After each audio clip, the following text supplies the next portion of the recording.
Help me hit 7,000 subscribers. Support the video with a like and share your thoughts in the comments. I read everyone, thank you. I used to believe that loving someone meant forgiving everything, even the things that scraped against the inside of your chest until you felt hollow.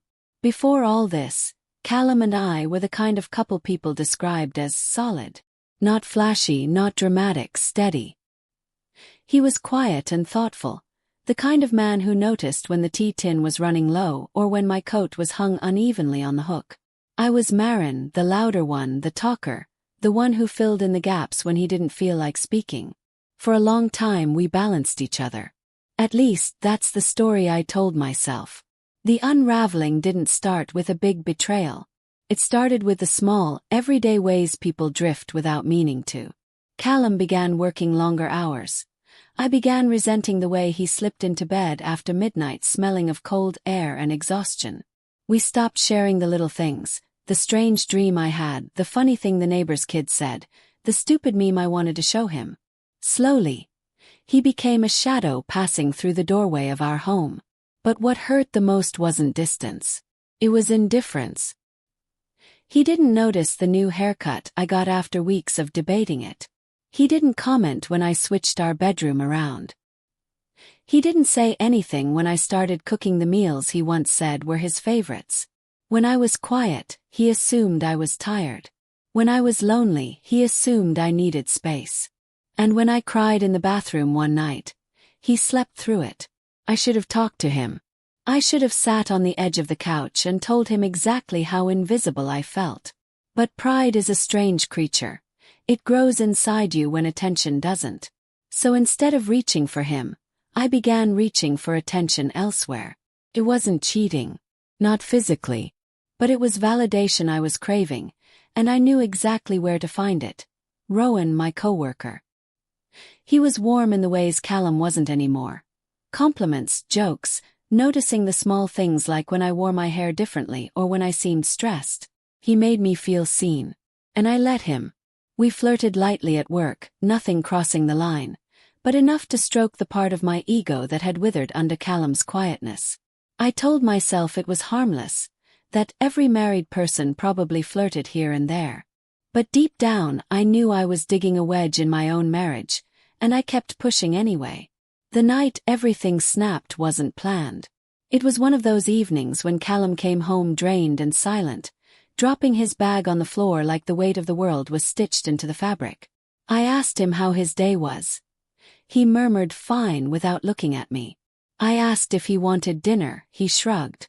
Then he sat on the couch and opened his laptop, the soft glow of the screen reflecting off the glasses he only wore when he was too tired for contact lenses.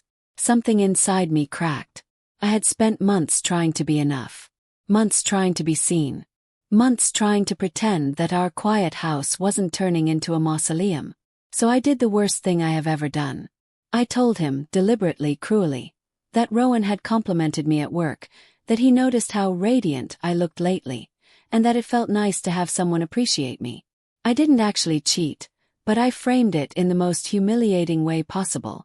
I wielded Rowan like a weapon, thrusting him into the softest part of Callum's vulnerability. The fear of not being good enough. He froze. Absolutely froze.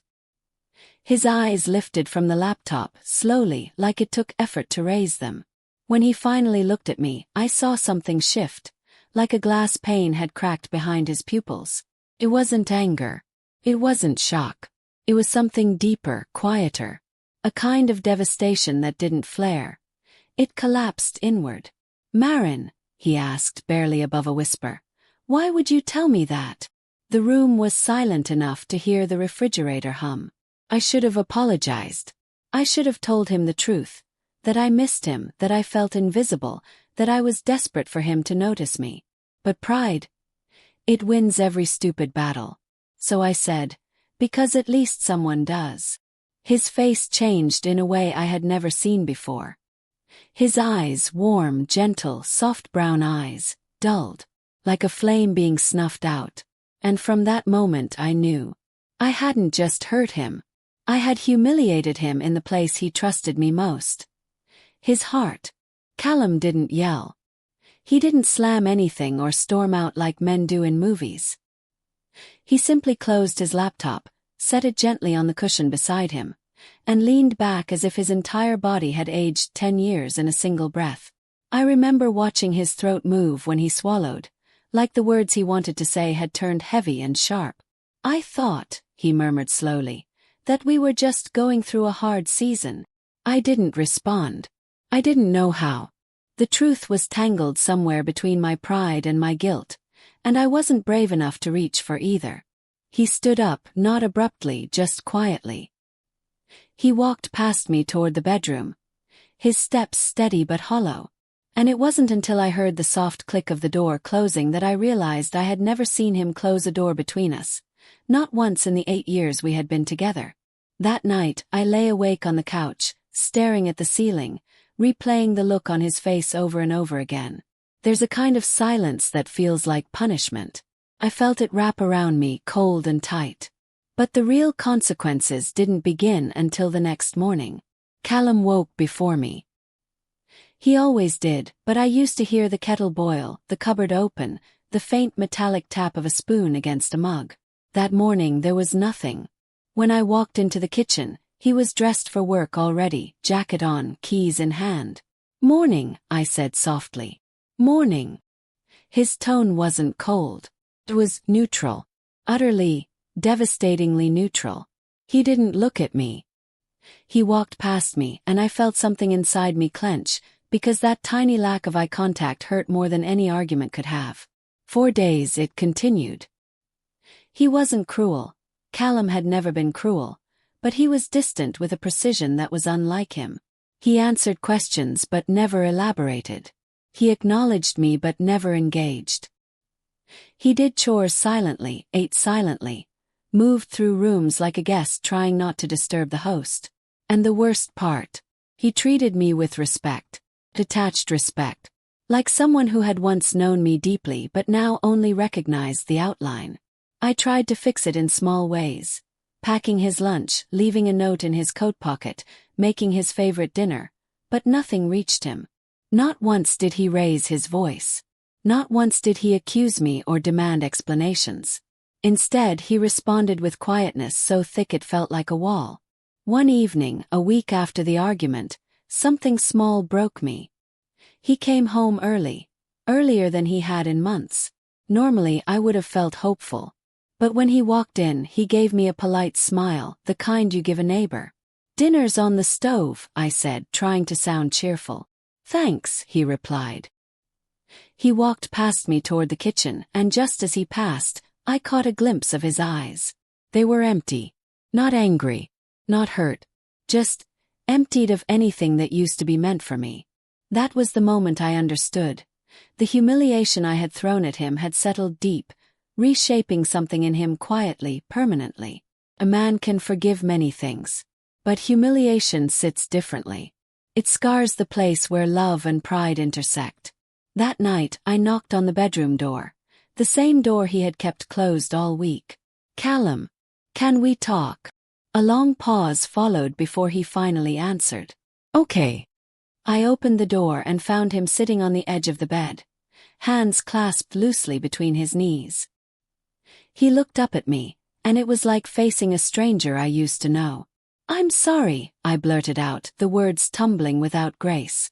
"I didn't mean what I said. I was hurt and stupid and trying to get a reaction out of you." He nodded once. Not dismissively, just acknowledging the sound. "I didn't cheat," I added quickly. "There's nothing between me and Rowan. I felt unseen." "I hear you," he said softly. "But," I whispered. Callum inhaled, slow and steady. "But something shifted that night, Marin. I'm not angry. I'm just different now." Different. The word struck like a quiet blow.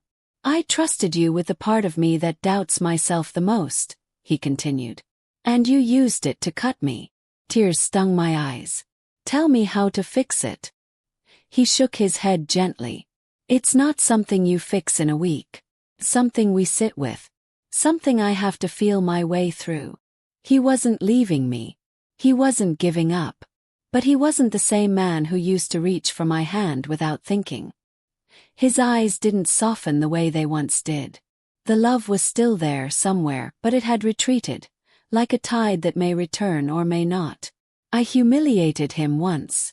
But I punished myself every day after, watching the man I loved look at me with eyes that used to shine, and now only reflected distance. I don't know if he'll ever look at me the same way again. Some wounds heal. Some change the way a person holds you in their gaze forever. And sometimes the real consequence of hurting someone is watching their love turn quiet.